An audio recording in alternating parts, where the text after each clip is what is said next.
ನಮಸ್ಕಾರ. ಆಹಾರ, ಆರೋಗ್ಯ, ಅಧ್ಯಾತ್ಮ ಈ ಸಂಸ್ಕಾರದ ಬೆಳಕಿಗೆ ತಮ್ಮೆಲ್ಲರಿಗೂ ಸ್ವಾಗತ, ಸುಸ್ವಾಗತ. ಇವತ್ತು ನಮ್ಮೊಂದಿಗಿದ್ದಾರೆ ಡಾಕ್ಟರ್ ರಾಜಲಕ್ಷ್ಮಿ ಆರ್. ಅವರು ಉಡುಪಿಯ IMF ಪಾಸ್ಟ್ ಪ್ರೆಸಿಡೆಂಟ್ ಆಗಿದ್ರು. ಈಗ ಆಬ್ಸ್ಟೆಟಿಕ್ ಸೊಸೈಟಿಯ ಪ್ರೆಸೆಂಟ್ ಪ್ರೆಸಿಡೆಂಟ್ ಆಗಿದ್ದಾರೆ.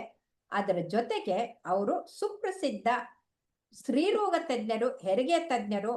ಮಕ್ಕಳಿಗೆ ಜ್ಞಾನವನ್ನ ಕೊಡಕ್ಕೆ ಸ್ಕೂಲು ಕಾಲೇಜುಗಳಿಗೆ ಹೋಗಿ ಅವ್ರಿಗೆ ಲೆಕ್ಚರ್ಗಳನ್ನ ಕೊಡ್ತಾರೆ. ಅದಲ್ದನೆ ಲೇಖನಗಳ ಮುಖಾಂತರ ಜನರಲ್ಲಿ ಅರಿವು ಮೂಡಿಸ್ತಾ ಇದ್ದಾರೆ. ಇತ್ತೀಚಿನ ದಿನದಲ್ಲಿ ಹೆರಿಗೆ ಅಂತಂದ್ರೆ ಭಯ ಪಡೋದು ಹೆಚ್ಚಾಗಿದೆ. ಅಯ್ಯೋ ಒಂದ್ ಮಗು ಸಾಕಪ್ಪ, ಮಕ್ಕಳೇ ಬೇಡಪ್ಪ ಅನ್ನೋರಿದ್ದಾರೆ. ಹೇಗೆ ಗರ್ಭಿಣಿ ಆಗ್ಬೇಕು ಅನ್ನೋದು ಕೂಡ ಜ್ಞಾನ ಇಲ್ಲ. IVF ಹೋಗೋದು ಕೂಡ ಜಾಸ್ತಿ ಆಗೋಗ್ಬಿಟ್ಟಿದೆ. ಹಾಗಾಗಿ ಒಬ್ಬ ಪರಿಪೂರ್ಣ ಮಹಿಳೆ ತಾನು ಉತ್ತಮವಾದಂಥ ತಾಯಿ ಆಗ್ಬೇಕಾದ್ರೆ ಏನೇನು ಬೇಕು ಅನ್ನೋದನ್ನ ಅವರು ಇವತ್ತು ತಿಳಿಸ್ಕೊಡಕ್ಕೆ, ಅಂದ್ರೆ ಯುವತಿಯರು ತಾವು ಹೇಗೆ ಗರ್ಭಿಣಿಯರಾಗ್ಬೇಕು, ಯಾವ ರೀತಿಯಿಂದ ನಡ್ಕೊಳ್ಬೇಕು, ಎಂಥ ತಾಯಂದ್ರ ಆಗ್ಬೇಕು ಅಂತ ತಿಳ್ಕೊಡಕ್ಕೆ ಬಂದಿದ್ದಾರೆ. ಬನ್ನಿ ಅವರನ್ನ ಸ್ವಾಗತ ಮಾಡ್ಕೊಳ್ಳೋಣ. ನಮಸ್ಕಾರ ರಾಜಲಕ್ಷ್ಮಿ ಅವರೇ. ನಮಸ್ತೆ ಮೇಡಮ್, ಈ ಅವಕಾಶಕ್ಕಾಗಿ ಧನ್ಯವಾದಗಳು. ಈಗ ಎಷ್ಟೋ ಜನರಿಗೆ ಅರಿವೇ ಇಲ್ಲ. ಮದ್ವೆ ಮಾಡ್ಕೊಂಡಿರ್ತಾರೆ, ಆದ್ರೆ ಮದ್ವೆ ಆದ್ಮೇಲೆ ಹೇಗಿರ್ಬೇಕು ಅನ್ನೋದು ಗೊತ್ತಿಲ್ಲ. ದಯವಿಟ್ಟು ತಿಳಿಸ್ಕೊಡಿ. ಹೌದು, ಇವಾಗಿನ ಹೆಣ್ಮಕ್ಕಳು ಯೂಶುವಲ್ ಆಗಿ ಅವರು ಅವರ ಹದಿಹರೆಯವನ್ನು, ಅದರಲ್ಲಿ ಅರ್ಲಿ 20s ಅನ್ನ ಕೂಡ ತಮ್ಮ ಕೆರಿಯರ್ ಮಾಡೋದ್ರಲ್ಲೇ ಕಳೆದಿರ್ತಾರೆ. ಕೆಲವು ಹೆಲ್ತ್ ಆಸ್ಪೆಕ್ಟ್, ಆರೋಗ್ಯದ ಬಗ್ಗೆ ಮಾಹಿತಿಗಳು ಅವ್ರಿಗೆ ಇರುವುದಿಲ್ಲ. ಯಾವಾಗ ಗರ್ಭಿಣಿ ಆಗ್ಬೇಕು, ಯಾವಾಗ ಗರ್ಭಿಣಿ ಆದ್ರೆ ತೊಂದರೆಗಳು ಕಡಿಮೆ, ಗರ್ಭಿಣಿ ಆಗುವ ಮುಂಚೆ ನಮ್ಮ ದೇಹವನ್ನ ಯಾವ ರೀತಿ ನಾವು ಅದಕ್ಕೆ ಪ್ರಿಪೇರ್ ಮಾಡಿರ್ಬೇಕು, ಪ್ರೆಗ್ನೆನ್ಸಿ ಪ್ರಿಪೇರ್ಡ್ನೆಸ್, ಅದರ ಬಗ್ಗೆ ಕೂಡ ಅವರಿಗೆ ಕೆಲವು ಮಾಹಿತಿಗಳು ಬೇಕಾಗ್ತದೆ. ಕೆಲವರಿಗೆ ಈವನ್ ಫರ್ಟಿಲಿಟಿ ವಿಂಡೋದ ಬಗ್ಗೆ, ಸೆಕ್ಷುಯಲ್ ಇಂಟರ್ಕೋರ್ಸ್ ಬಗ್ಗೆ ಕೂಡ ನಾವು ಹೇಳ್ಬೇಕಾಗತ್ತೆ. ಯಾವಾಗ ಪ್ರೆಗ್ನೆನ್ಸಿ ಆಗತ್ತೆ, ಫರ್ಟಿಲಿಟಿ ವಿಂಡೋ ಯಾವಾಗ, ಓವ್ಯುಲೇಷನ್ ಯಾವಾಗ ಆಗತ್ತೆ, ಅದನ್ನ ಕೂಡ ಅವರಿಗೆ ನಾವು ಹೇಳ್ಬೇಕಾಗಿ ಬರುತ್ತೆ. ಹಾಗೆ ಇವಾಗ ನಾವು ಮುಂಚಿನ ಟೈಮಿಗಿಂತ ನೋಡಿದ್ರೆ ಕಾಂಪ್ಲಿಕೇಶನ್ಸ್ ಇನ್ ಪ್ರೆಗ್ನೆನ್ಸಿ, ಹೈ ರಿಸ್ಕ್ ಪ್ರೆಗ್ನೆನ್ಸಿ ಕೂಡ ಜಾಸ್ತಿ ಆಗ್ತಾ ಇದೆ. ಸೊ ಅದನ್ನ ಅವಾಯ್ಡ್ ಮಾಡ್ಬೇಕು ಅಂತಿದ್ರೆ ಒಂದು ಆಪ್ಟಿಮಮ್ ಹೆಲ್ತ್ ಅಂತ ಹೇಳ್ತೇವೆ. ಗರ್ಭಿಣಿ ಆಗ್ಲಿಕ್ಕೆ ಅವಳ ಆರೋಗ್ಯ ಸ್ವಸ್ಥವಾಗಿರ್ಬೇಕು, ಅವಳ ಸ್ಥಿತಿ ಚೆನ್ನಾಗಿರ್ಬೇಕು ಅಂತ ಹೇಳ್ತೇವೆ ನಾವು. ಸೊ ಹಾಗಿದ್ದು ಗರ್ಭಿಣಿ ಆದಾಗ ಹಲವು ತೊಡಕುಗಳನ್ನ ನಾವು ನಿಭಾಯಿಸ್ಬೋದು, ಪ್ರಿವೆಂಟ್ ಮಾಡ್ಬೋದು. ಆದ ಕಾರಣ ಅವರ ಬಗ್ಗೆ ಅವರಿಗೆ ನಾಲೆಜ್, ಅರಿವು ಅಗತ್ಯವಾಗಿರ್ತದೆ. ಯಾಕಂದ್ರೆ ಹಳೆ ಕಾಲದಲ್ಲಿ ಆ ಮನೆಯಲ್ಲಿ ಹಿರಿಯರು, ಅಜ್ಜಿಗಳು ಇರ್ತಾ ಇದ್ರು. ಅವರೆಲ್ಲ ಸ್ವಲ್ಪ ಪ್ರಿಪೇರ್ ಮಾಡಿ ಅವ್ರಿಗೆ ರೆಡಿ ಮಾಡಿ ಅವ್ರಿಗೆ ತಿಳಿ ಹೇಳ್ತಾ ಇದ್ರು. ಈಗ ಗಂಡ ಹೆಂಡತಿ ಮಾತ್ರ ಇರ್ತಾರೆ, ಯಾರು ಇರೋದಿಲ್ಲ, ಅವ್ರಿಗೆ ಅರಿವು ಇರೋದಿಲ್ಲ, ಓದೋದ್ರಲ್ಲೇ ಎಲ್ಲ ಕಳೆದಿರ್ತಾರೆ ಜೀವನವನ್ನ. ಸೊ ಇದು making a home are the family ಮಾಡೋದನ್ನ ಅವ್ರು ಕಲ್ತಿರಲ್ಲ. ಮುಂದೆ ಅವ್ರು ಏನ್ ಮಾಡ್ಬೇಕು, ಯಾವ ರೀತಿಯಿಂದ ತಮ್ಮ ತೂಕ ಇಟ್ಕೊಳ್ಬೇಕು, ಆಹಾರ, ದಯವಿಟ್ಟು ತಿಳಿಸಿ. ಫಸ್ಟ್ ಆಫ್ ಆಲ್ ಏಜ್, ಅವರ ವಯಸ್ಸು, ರಿಪ್ರೊಡಕ್ಟಿವ್ ಕೆಪಾಸಿಟಿ, ಹಾಗೆ ರಿಪ್ರೊಡಕ್ಟಿವ್ ಹೆಲ್ತ್ ಚೆನ್ನಾಗಿರುವಂತದ್ದು, ಸಂತಾನೋತ್ಪತ್ತಿಯ ಸಮಯ ಚೆನ್ನಾಗಿರುವಂತದ್ದು 24ರಿಂದ 30 ವರ್ಷ ವಯಸ್ಸಿನೊಳಗೆ. ಇದು ಹುಡುಗರಿಗೂ ಹುಡುಗಿಯರಿಗೂ, ಹೆಣ್ಮಕ್ಳಿಗೂ ಗಂಡು ಮಕ್ಳಿಗೂ ಇಬ್ಬರಿಗೂ ಅನ್ವಯ ಆಗತ್ತೆ. ಅದರಿಂದ ತುಂಬಾ ಕಡಿಮೆ ಆದ್ರೆ ಗರ್ಭಿಣಿ ಸಮಯದಲ್ಲಿ ಕಾಂಪ್ಲಿಕೇಶನ್ಸ್ ಆಗ್ಲಿಕ್ಕೆ ಜಾಸ್ತಿ ಇದೆ. ವಯಸ್ಸು 30ರಿಂದ ದಾಟಿದ್ರೆ ಹೆಣ್ಣು ಮಕ್ಕಳಿಗೆ, ಹಾಗೆ ಗಂಡು ಮಕ್ಕಳಿಗೆ 35-40 ಮೇಲೆ ಹೋದ್ರೆ ಹಲವಾರು ಕ್ರೋಮೋಸೋಮ್ ಪ್ರಾಬ್ಲಮ್ಗಳು, ತಮ್ಮ ಜೀವ ವಾಹಿನಿಯಲ್ಲಿ ತೊಂದರೆಗಳು ಬರ್ಲಿಕ್ಕೆ ಸಾಧ್ಯತೆ ಇದೆ. ಸೊ ಒಂದನೇದಾಗಿ ಏಜ್, ಎರಡನೇದಾಗಿ ತೂಕ, ಸಮವಾದ ತೂಕ, BMI ಮೇಲೆ ಅವರ BMI 25ರ ಒಳಗೆ ಇದ್ರೆ ಆವಾಗ ಪ್ರೆಗ್ನೆನ್ಸಿನಲ್ಲಿ ಕಾಂಪ್ಲಿಕೇಶನ್ಸ್ ಕಡಿಮೆ ಆಗಿರುತ್ತೆ. ಸೊ ತೂಕವನ್ನ ಮೇಂಟೈನ್ ಮಾಡ್ಕೊಳ್ಬೇಕಾಗತ್ತೆ. ಆಹಾರ ಹೇಗಿರ್ಬೇಕು ಅಂದ್ರೆ ಆದಷ್ಟು ಸಾತ್ವಿಕವಾದ ಆಹಾರವನ್ನ ತಕೊಳ್ಬೇಕು. ಮಗು ಬೆಳವಣಿಗೆ ಆಗ್ಬೇಕು ಅಂದ್ರೆ ಏನೇನು ಪೋಷಕಾಂಶಗಳು ಬೇಕು ಆ ತರದ್ದು, ಫೋಲಿಕ್ ಆಸಿಡ್ ಆಗಿರ್ಬೋದು, ವಿಟಮಿನ್ B12, ಇವಾಗ ನಾವು ಕೋಲಿನ್ ಬಗ್ಗೆ ಕೂಡ ಹೇಳ್ತೀವಿ, ಮಗುವಿನ ನರವ್ಯೂಹ ಚೆನ್ನಾಗಿ ಬೆಳಿಬೇಕು ಅಂತ, ಕ್ಯಾಲ್ಸಿಯಂ, ಐರನ್, ಅವರಿಗೆ ರಕ್ತಹೀನತೆ ಇಲ್ಲದಾಗೆ, ಹಾಗೆ ಅವರ ಮಗುವಿಗೆ ಬೇಕಾದಂತ ಪೋಷಕಾಂಶಗಳು ಇರುವಂತಹ ಆಹಾರಗಳು, ಪ್ರೋಟೀನ್ ಕೂಡ ಬೇಕಾಗಿರುತ್ತೆ, ಕ್ಯಾಲ್ಸಿಯಂ ಕೂಡ ಬೇಕಾಗಿರುತ್ತೆ. ಸೊ ಹಾಲು, ಹಾಗೆ ಹೆಲ್ದಿ ಫ್ಯಾಟ್ ಸಿಗುವಂತಹ ನಾನ್ ವೆಜಿಟೇರಿಯನ್, ಅದನ್ನಿಲ್ಲ ಅಂತ ನಾವು ಹೇಳಕ್ ಆಗಲ್ಲ. ಸೊ ಫಿಶ್, ಎಗ್ ಅನ್ನ ನಾವು ಹೇಳ್ಬೋದು, ಇದು ಅವರಿಗೆ ಆಹಾರ. ಜೊತೆಗೆ ತೂಕ ನಿರ್ವಹಣೆಗೋಸ್ಕರ ಅವರಿಗೆ ಸ್ವಲ್ಪ ಎಕ್ಸಸೈಸ್ ಕೂಡ ಅಗತ್ಯವಾಗಿರುತ್ತೆ.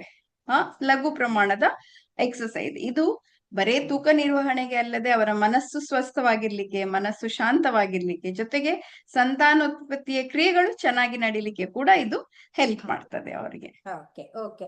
ಈಗ ನೀವು ಹೇಳಿದ್ರು ಅದು ಗರ್ಭ ತಾಳ್ಬೇಕಾದ್ರೆ ವಿಂಡೋ, ಪ್ರೆಗ್ನೆನ್ಸಿ ವಿಂಡೋ ಇರುತ್ತೆ ಅಂತ, ಅದ್ರ ಬಗ್ಗೆ ಸ್ವಲ್ಪ ತಿಳಿಸ್ಕೊಡಿ.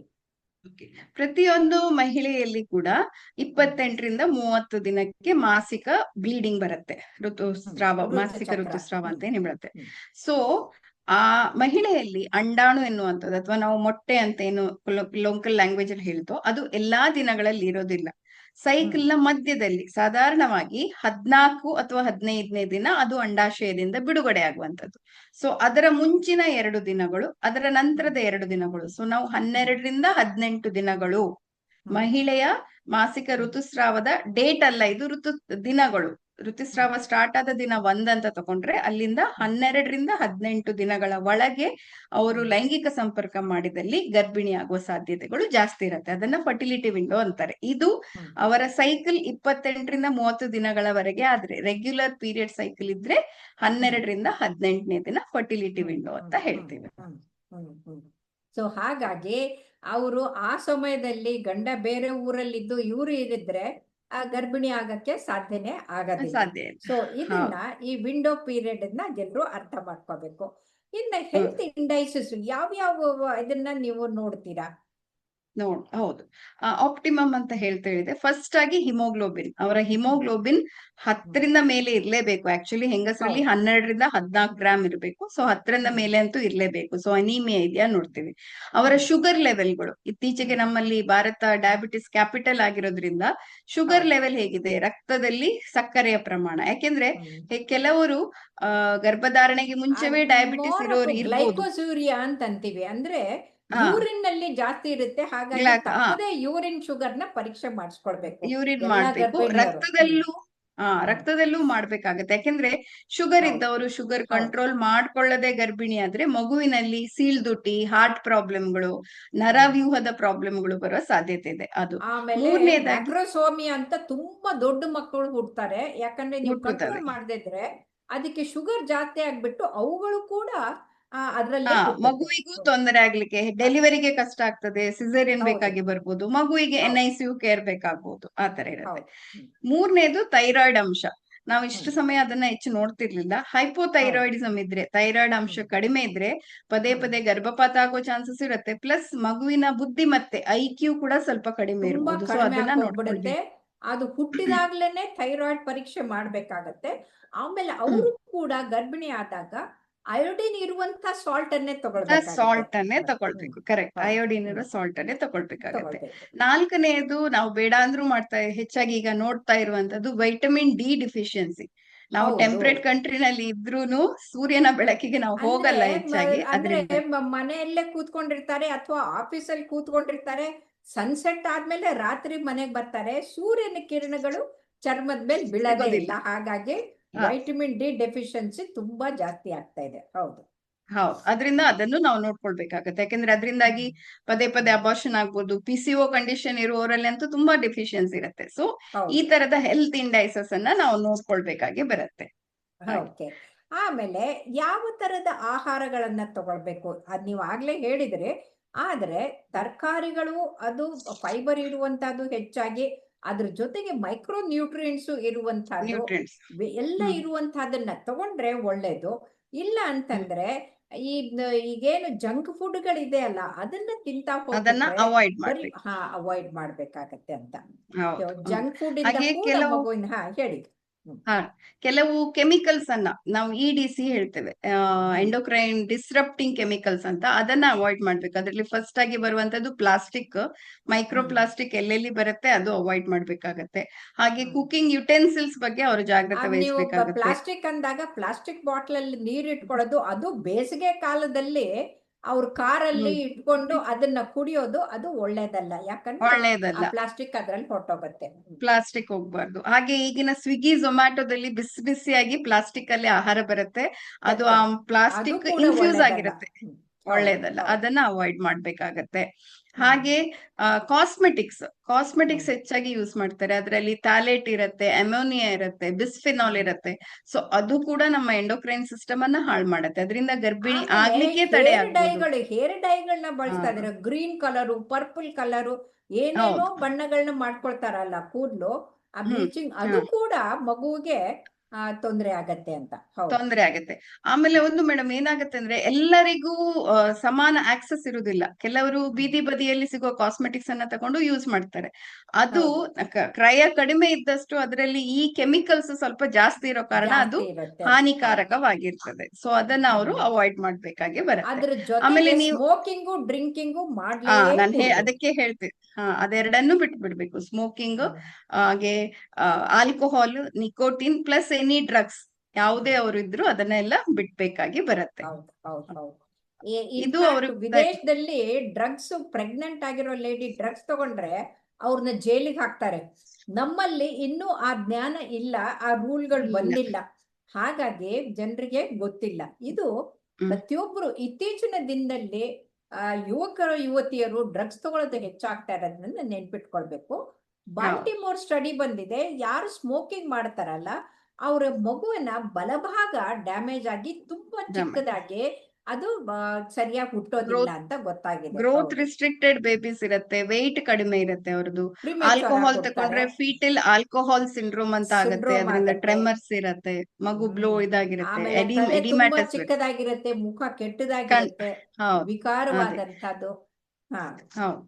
ಹಾಗೆ ಇನ್ನೊಂದು ಕೆಲವೊಮ್ಮೆ ಕ್ಲೋಸ್ ಫ್ಯಾಮಿಲಿಯಲ್ಲಿ ಮದ್ವೆ ಆಗಿದ್ರೆ, ರಿಲೇಷನ್ಸ್ ಮದ್ವೆ ಆಗಿದ್ರೆ ಜೆನೆಟಿಕ್ ಕೌನ್ಸಿಲಿಂಗ್ ಮಾಡ್ಕೊಳ್ಳೋದು ಹೌದು. ಯಾಕಂದ್ರೆ ಹಿಮೋಫಿಲಿಯಾ, ಥೆಲಸೀಮಿಯಾ ಆ ತರದ್ ಏನಾದ್ರೂ ರೋಗಗಳು ಬರ್ತಾವ. ನೀವು ಜೆನೆಟಿಕ್ ಕೌನ್ಸಿಲಿಂಗ್ ಅಂದಾಗ ನೆನಪಾಯ್ತು, ಮೊದಲು ಜಾತಕಗಳನ್ನ ಸೇರಿಸ್ತಾ ಇದ್ರು, ಆದ್ರೆ ಈಗ ನಾವು ಮೆಡಿಕಲ್ ಜಾತಕಗಳು ಅಂತ, ಅವರಲ್ಲಿ ಏನಾದ್ರೂ ಹಿಮೋಫಿಲಿಯಾ, ಥೆಲಸೀಮಿಯಾ ಏನಾದ್ರೂ ಇದ್ರೆ ಈ ಮಗುಗೆ ಹುಟ್ಟೋದ್ ಬರುತ್ತೆ ಅಂತ ಅದನ್ನು ಕೂಡ ನೋಡ್ಬೇಕಾಗತ್ತೆ. ಹೌದು ಮೇಡಮ್. ಹಾಗೆ ಕ್ರಾಸ್ ಕನ್ಸಲ್ಟೇಷನ್, ಲಾಸ್ಟ್ ಪಾಯಿಂಟ್ ಹೇಳ್ಬಿಡ್ತೀನಿ. ಕೆಲವು ಮಹಿಳೆಯರು ಎಪಿಲೆಪ್ಸಿಗ್ ಮದ್ದುಗಳಲ್ಲಿ ಇರ್ತಾರೆ, ಸೈಕ್ಯಾಟ್ರಿ ಮೆಡಿಕೇಶನ್ ಇರುತ್ತೆ. ಸೊ ಪ್ರೆಗ್ನೆನ್ಸಿ ಆಗ್ಬೇಕು ಅಂದ್ರೆ ಅದನ್ನ ಮಾಡಿಫೈ ಮಾಡ್ಬೇಕಾಗತ್ತೆ. ಕೆಲವು ಮೆಡಿಸಿನ್ಸ್ ಪ್ರೆಗ್ನೆನ್ಸಿನಲ್ಲಿ ತಗೋಬಾರ್ದು. ಸೊ ಅದರ ಬಗ್ಗೆ ಕೂಡ ಅವರು ಯೋಚನೆ ಮಾಡ್ಬೇಕಾಗತ್ತೆ, ಆ ಡಾಕ್ಟರ್ನ ಕನ್ಸಲ್ಟ್ ಮಾಡ್ಬೇಕಾಗತ್ತೆ.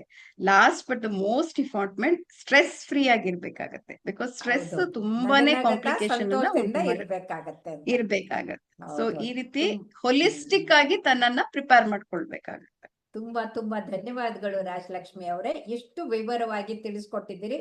ಬಹುಶಃ ನಮ್ಮ ವೀಕ್ಷಕರಿಗೆ ಅವರು ಅರ್ಥಕೊಂಡು ತಮ್ಮ ಪಾಲಿಸ್ತಾರೆ ಅಂತ ಅನ್ಕೊಂಡಿದ್ದೀನಿ. ನಮಸ್ಕಾರ. ಥ್ಯಾಂಕ್ ಯು, ಧನ್ಯವಾದಗಳು ಮೇಡಮ್.